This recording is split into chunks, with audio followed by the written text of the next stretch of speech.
Hey everyone! Today on The Things, we're going to dive into Maleficent's dark past. We're going to uncover the truth about her tortured history to see why she became the most famous and feared Disney villain of all time. This curse will last to the end of time!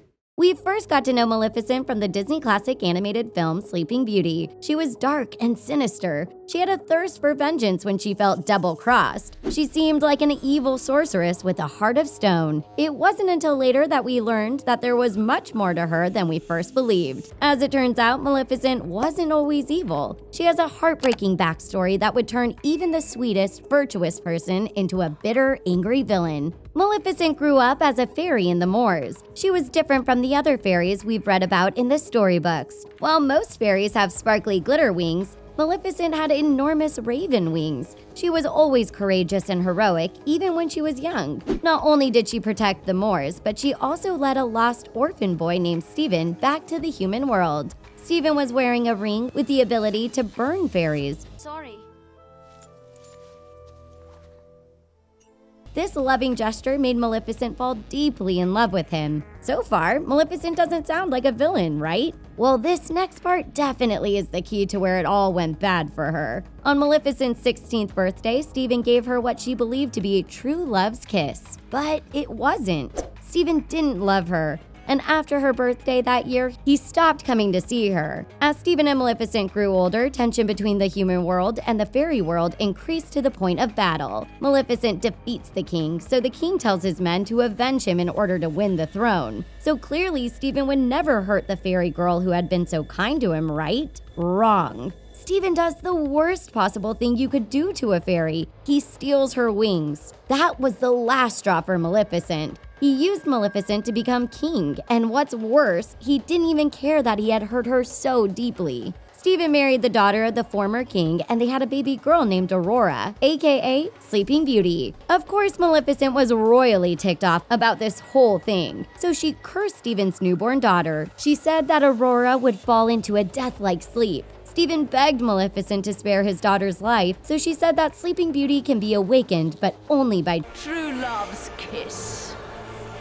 Stephen becomes super paranoid over the next few years. He is a man obsessed and tries to hunt Maleficent down. He sends his men out to find and destroy her, but they do not succeed. But with all of this anger in Maleficent's heart, she still has the capacity to love. She met little 5-year-old Aurora after she saved her from falling off a cliff. She starts to feel close to the girl before she sends her away back home. When Aurora turns 15 years old, she does a lot of exploring in the forest near the cottage where she's staying. The soldiers nearly mistake Aurora for Maleficent. Things could have gone very bad for her if Maleficent had not stepped in and saved her. Aurora believes Maleficent to be her fairy godmother. Maleficent invites Aurora to spend time in the moors. She even introduces her to other fairies and magical forest creatures. Maleficent and Aurora form a mother-daughter type bond over the next few months. For a time, Maleficent becomes caring and nurturing instead of vengeful. Since she loves Aurora, she tries to remove the curse that was placed on her all those years ago.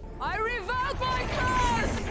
Let it be no more! Unfortunately, she can't because no power on earth can lift it except for true love's kiss. Aurora wants to live with Maleficent in the moors, so Maleficent thought she might be safe from encountering a spinning wheel. But then Aurora finds out that Maleficent is the fairy who cursed her as a baby. She runs away back to her father's castle where she encounters a spinning wheel and falls into a deep sleep.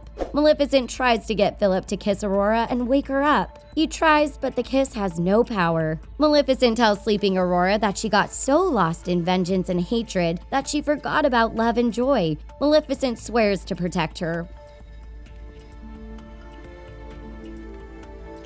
Just as Maleficent is leaving, Aurora awakens. Turns out Maleficent's love for Aurora broke the curse. Hers was the kiss of true love that broke the spell. Suddenly, Stephen's soldiers show up. They burn her with an iron net. She does her best to defend herself and protect Aurora, but Stephen tortures Maleficent and teases her because she no longer has her wings. Right before he tries to end Maleficent, Aurora releases her wings, which return and reattach themselves to her back. Maleficent defeats the guards and carries Stephen to a tower. She wants to hurt him, but instead she decides to let him go. But Stephen refuses to let her off the hook, so he jumps on her back. They both fall from the tower, but she flies up while Steven plummets to his doom. Peace is finally realized between the human and fairy world. Maleficent destroys the thorn barrier around the moors and gives her crown to Aurora. This makes her queen of both worlds. Wow, Maleficent has been through so much. Her story is complicated and full of tragedy, but also redemption. The dark truth about Maleficent's past is that love is both her weakness and her strength. She chose to give her love to the wrong person. This made her suffer a great deal.